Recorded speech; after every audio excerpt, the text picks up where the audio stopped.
hacían la elección de trabajar y, y después se sumaban, pero ya los tiempos no eran los mismos, ¿no es cierto? Así que bueno, se demoraba ahí la carrera, pero la idea es que este, la carrera la puedan hacer, que puedan trabajar, porque no tiene nada de malo. Yo a la carrera le hice trabajando. Y no solamente trabajando, sino que yo me casé. Cuando empecé el primer año, me casé. Viste que antes nos casábamos muy jóvenes. Así que bueno, el problema era mío.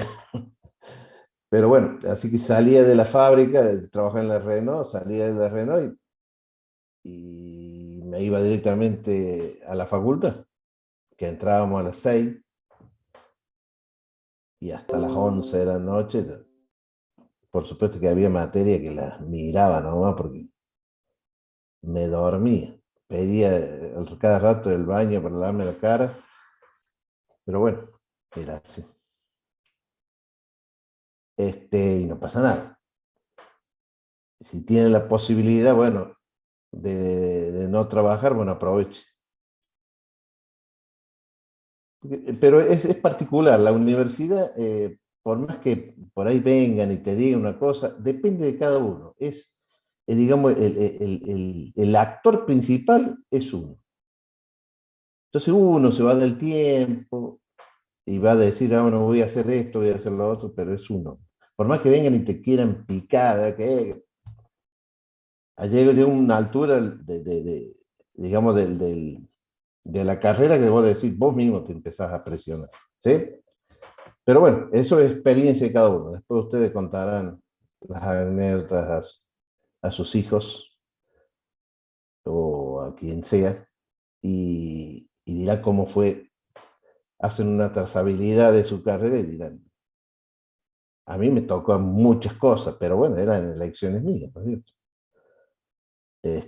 Pero no, una cosa no quita la otra. Así que estudiar, si les gusta, van a estudiar.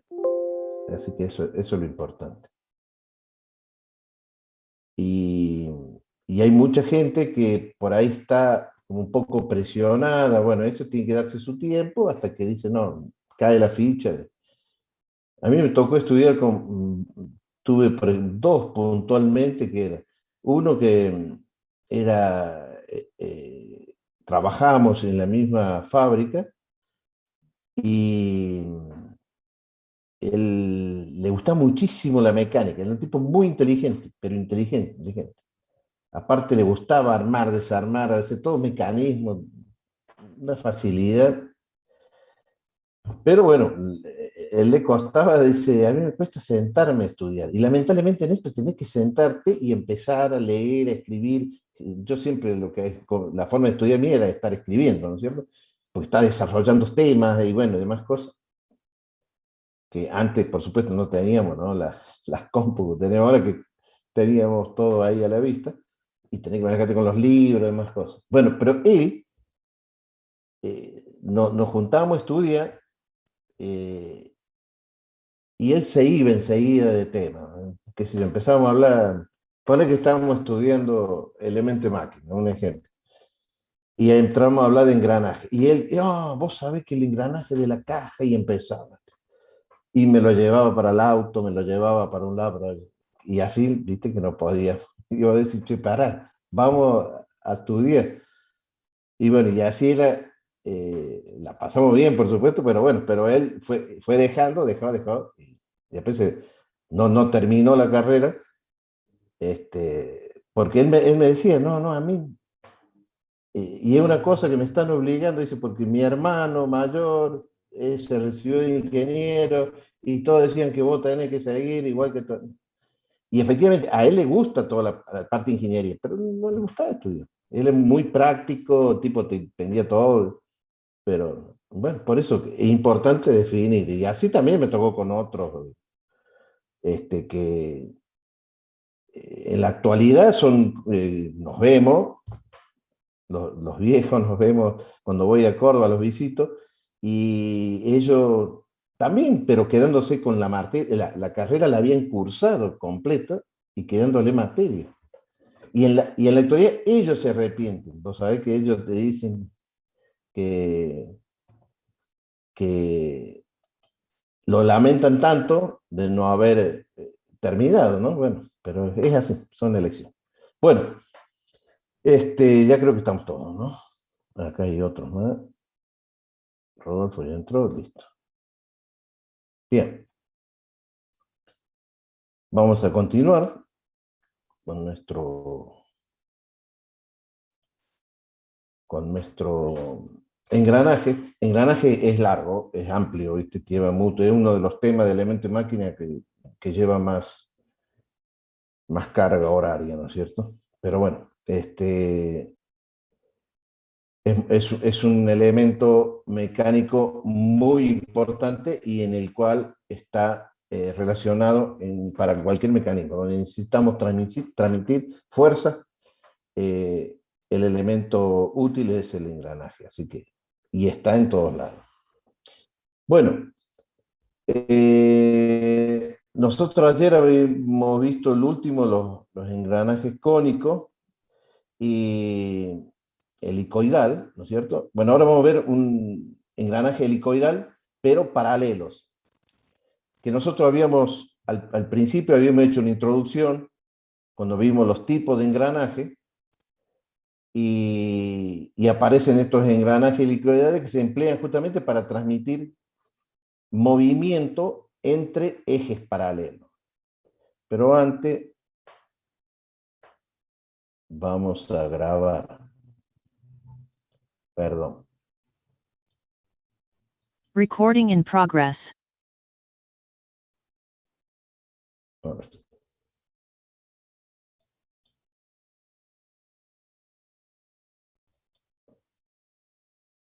¿Están viendo la pantalla? No, profe. ¿No? Entonces tengo que volver a ponerlo. Exacto. Acá. Partir. ¿No? Ahora sí.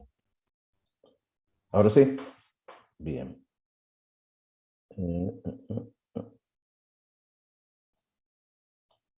Entonces, vamos a ampliar. Ahí está. Bueno, entonces decíamos que aparecen estos engranajes helicoidales que se emplean justamente para transmitir movimiento entre ejes paralelos, ¿no es cierto? ¿Y qué es lo que decimos? Que el ángulo de la hélice es el mismo en cada engranaje, por supuesto. Pero uno debe ser derecha y el otro hélice izquierda, ¿no es cierto? Bueno, la forma del diente es una helicoide involuto, que se ilustra, por ejemplo, ahí en la figura, nosotros vemos, por ejemplo, si nosotros cortamos una pieza, o sea, un papel con la forma de un paralelogramo, ¿sí?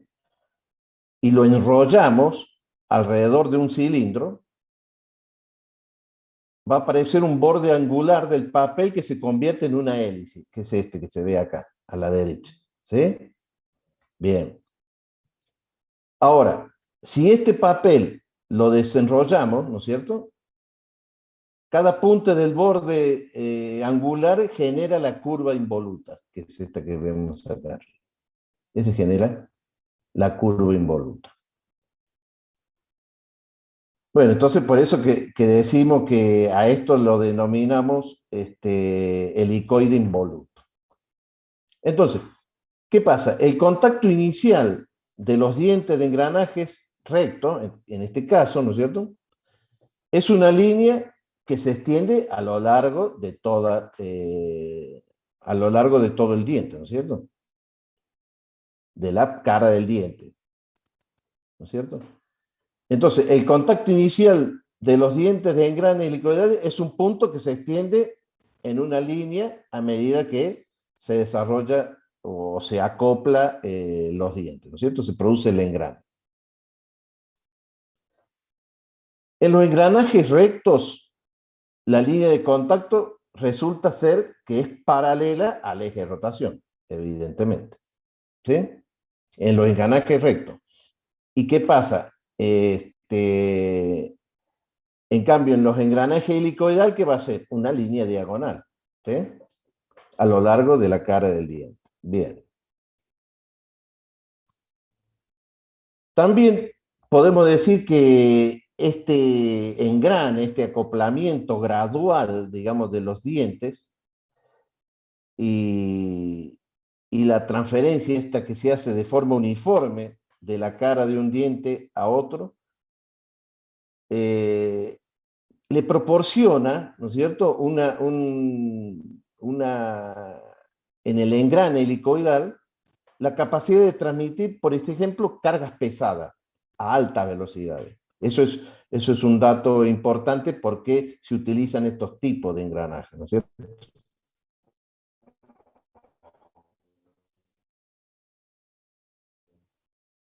Este engranaje de los altos. Bien.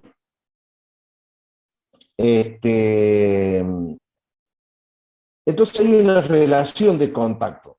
Y lo que decimos que es proporcional al ancho de la cara del engrane y que se vuelve significativo. O sea que es algo que nosotros le vamos a dar importancia, por eso que esta capacidad que tiene de transmitir a altas velocidades. ¿Sí? Pero podemos decir,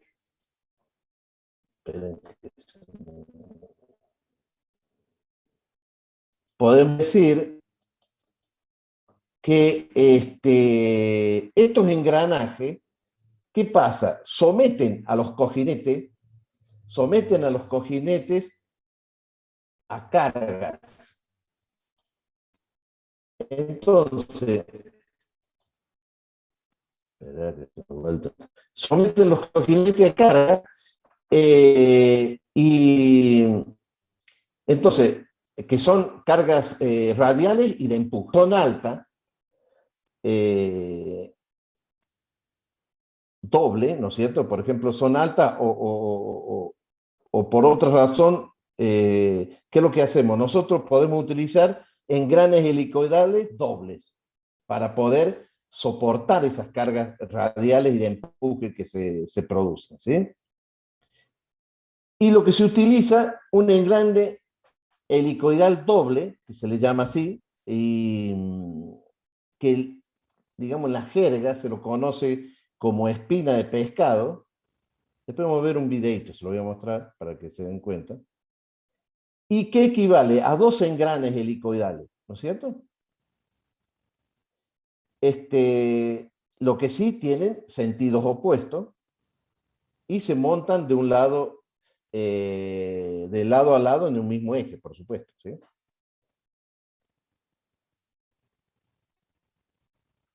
¿Qué hacen estos engranajes? Estos engranajes desarrollan reacciones de empuje opuestas, entonces por lo tanto cancelan esa carga de empuje que se me había producido, ¿sí? Entonces es como una acción y reacción, ¿sí? Entonces decimos, cuando dos o más engranajes helicoidales individuales se montan en el mismo eje, es necesario seleccionar lo que se diría el sentido de los engranes para producir que la carga de empuje sea mínima, ¿no es cierto?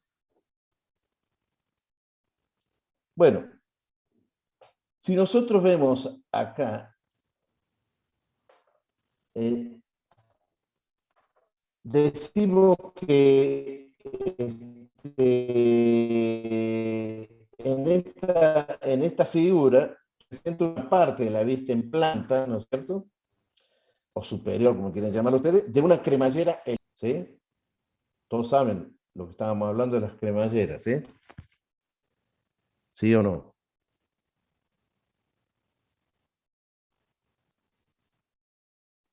¿Qué pasa? ¿Quedaron Sí, mudos? profe. Sí, Bien, sí. bien, bien. Entonces, este, estas líneas, tanto la AB como la CD, ¿sí? Son las líneas centrales de dos dientes helicoidales. Entonces, estos son líneas centrales que me definen dos dientes helicoidales, que son adyacentes, por supuesto, que lo tomamos en un mismo plano de paso, y tenemos un ángulo, el ángulo que representa el ángulo de la hélice, ¿sí? Y decimos, este ángulo, que representa el ángulo de la hélice, y decimos que, que la distancia de A a C está dado por el paso circular transversal, y eso le vamos a llamar PT. Esta distancia de A a C sería el paso circular, le vamos a llamar con la letra P sub T, ¿sí? En el plano de rotación, que suele llamarse paso circular, que es lo que nosotros de esa forma lo conocemos, ¿sí?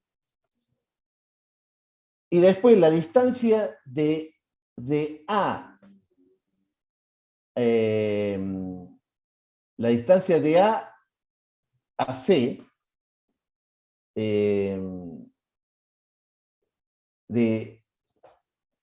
fíjense, ahí aparece el paso circular normal, ¿sí? La distancia de A a C aparece el paso circular normal,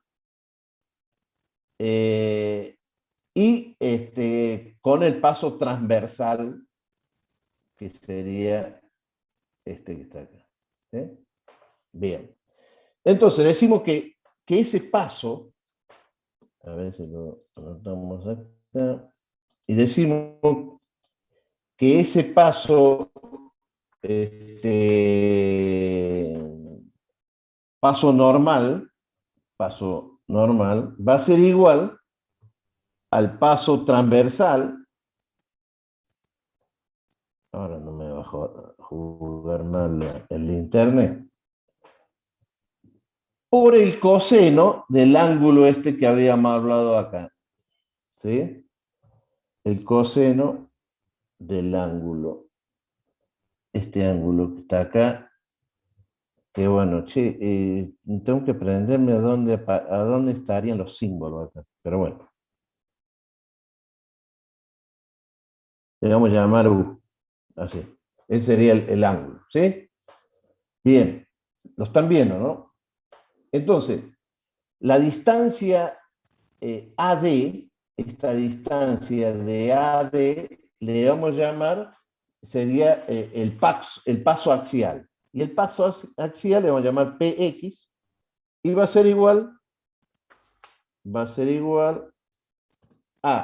al paso transversal, PT, ¿no es cierto?, sobre la tangente, ¿no es cierto?, la tangente de U. ¿Bien? Entonces, esa distancia se denomina paso axial y se relaciona mediante la expresión esta del paso transversal y la tangente del ángulo, ¿sí? Pero también podemos decir que, que el paso diametral va a ser igual, porque habíamos dicho que el paso circular, también lo voy a llamar minúscula, esperen que acá. El paso circular normal por el paso diametral normal, pero ahí te lo vamos a poner con mayúscula, n, va a ser igual a pi, ¿sí? Igual a pi. Entonces,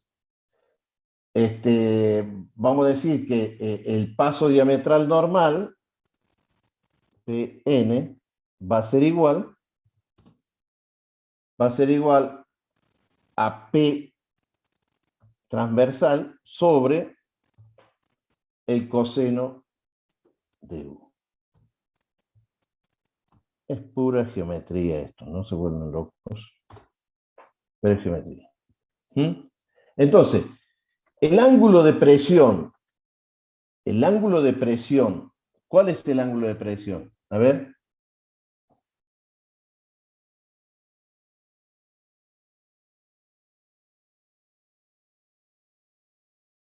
¿En dónde estaba el ángulo de presión? ¿Sobre qué línea?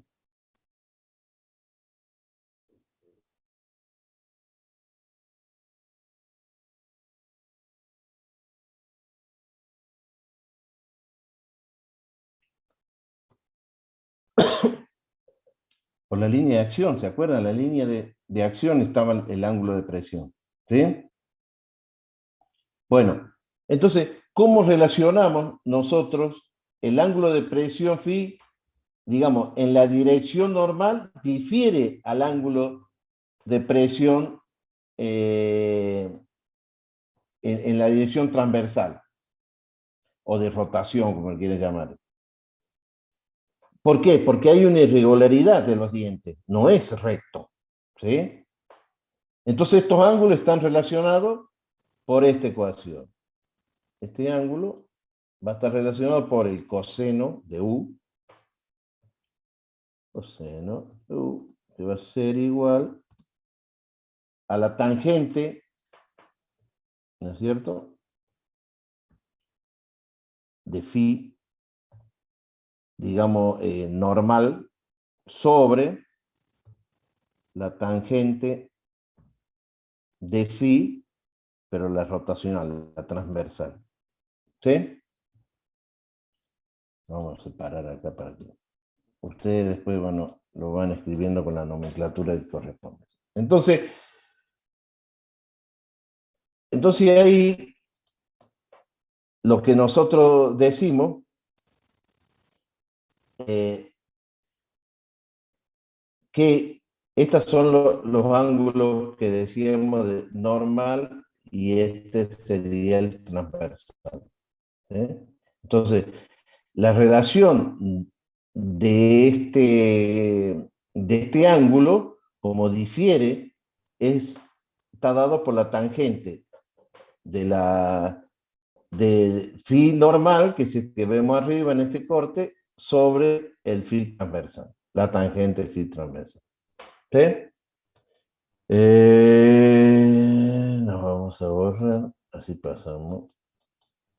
Entonces, ahora lo que hacemos es ver,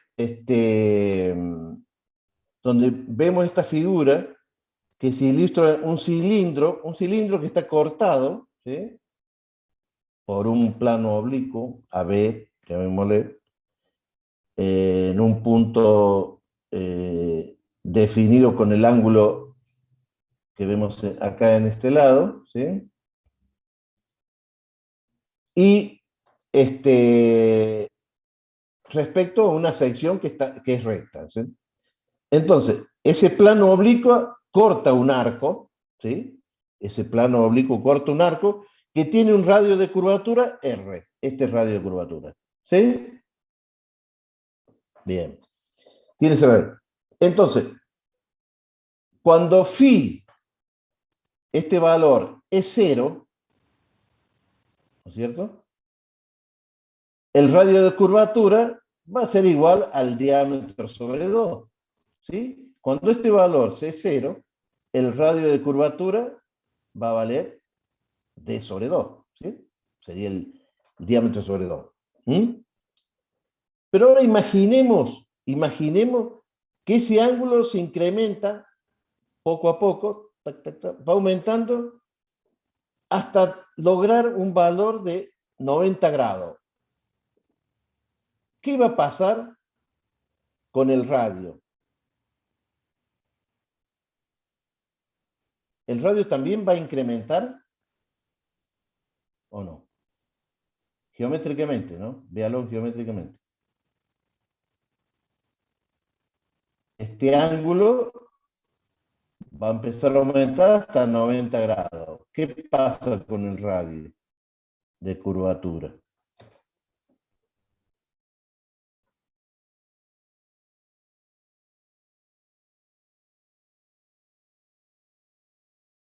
¿Qué valor toma el radio? Ingeniero, ¿qué pasa?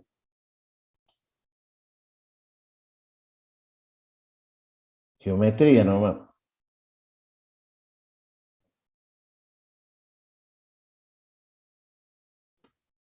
A ver, te estoy poniendo una nota, a ver que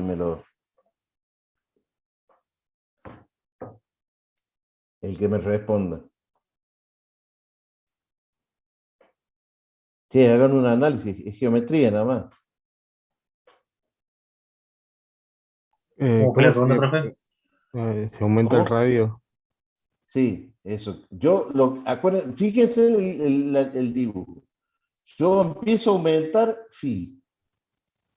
Dije que si phi vale 0, el radio vale d sobre 2, porque es el diámetro, ¿no es cierto? Llega al extremo del círculo, el diámetro, entonces vale d sobre 2.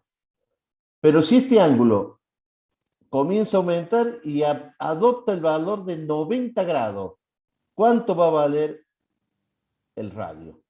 El radio de D, curvatura. ¿Cómo? D,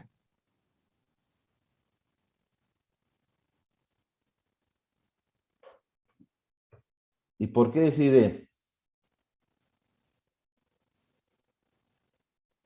Fíjate que vos, esta es la línea que vos tenés que empezar a manejar. Si este va subiendo, esta línea hasta dónde se va a ir.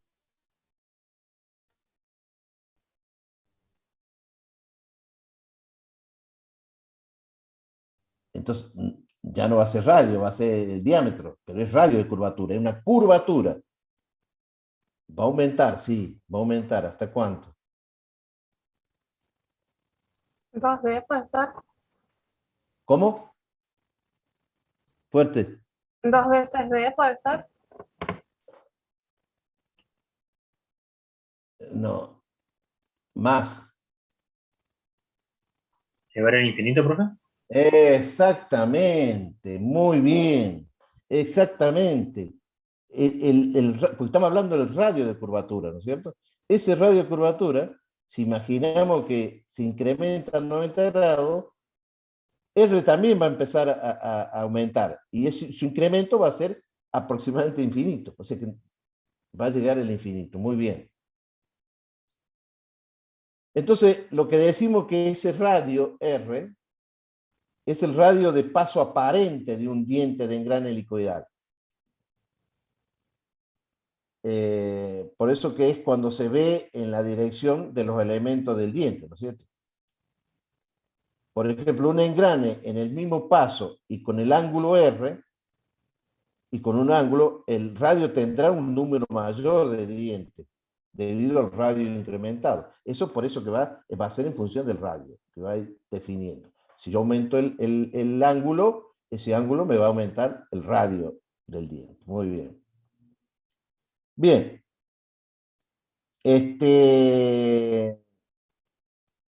¿Qué se usa en la terminología de engranes helicoidales? Esto nosotros lo conocemos como un número virtual de dientes, ¿no es cierto? Entonces, esto sí se hace mediante la geometría analítica. Al que le guste podría desarrollarlo, pero bueno.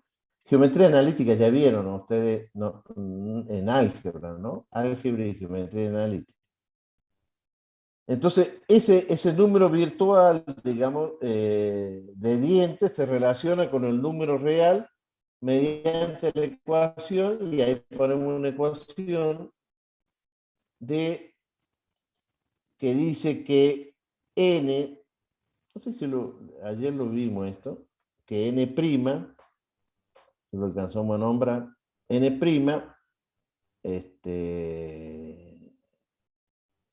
va a ser igual, en este caso, a n, es el número de dientes, sobre,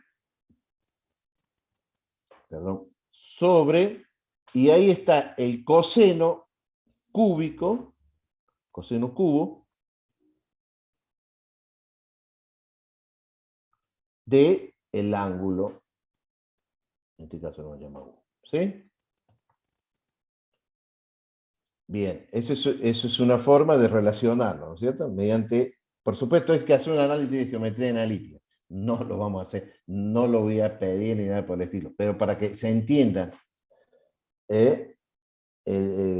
ustedes cuando el diseñador, el que diseña los engranajes, tiene en cuenta ese radio de curvatura, ¿sí?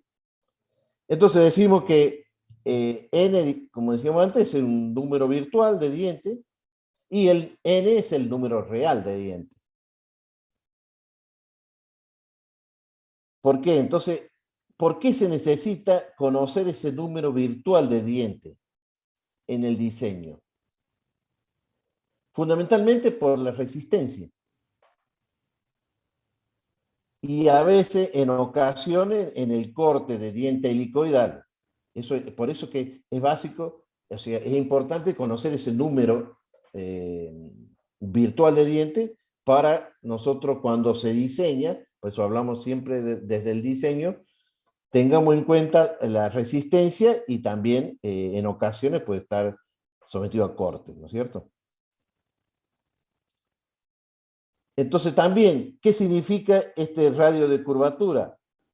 Significa que puede usarse menos diente en engranes helicoidales, debido a que habrá menos rebaja.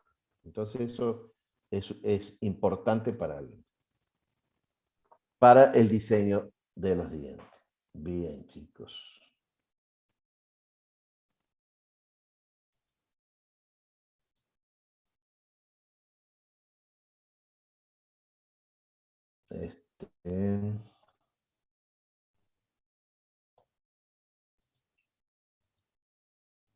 Ahora vamos a hacer un ejemplo. Así que saquen lápiz y papel. ¿Tiene todo? Calculadora. Bueno, tiene celular. Entonces acá nos dice un engranaje helicoidal comercial tiene un ángulo normal de presión de 20 grados, un ángulo de la hélice de 25 grados y un paso diametral transversal de 6 dientes por pulgada y 18 dientes. ¿Qué tenemos que determinar? El diámetro de paso, ¿sí? El diámetro de paso. Después vamos a determinar los pasos tanto transversal, normal y axial, que es lo que teníamos en el helicoide, el paso diametral normal y el ángulo de presión transversal. ¿Sí? Bueno, a ver, ¿cómo arrancamos?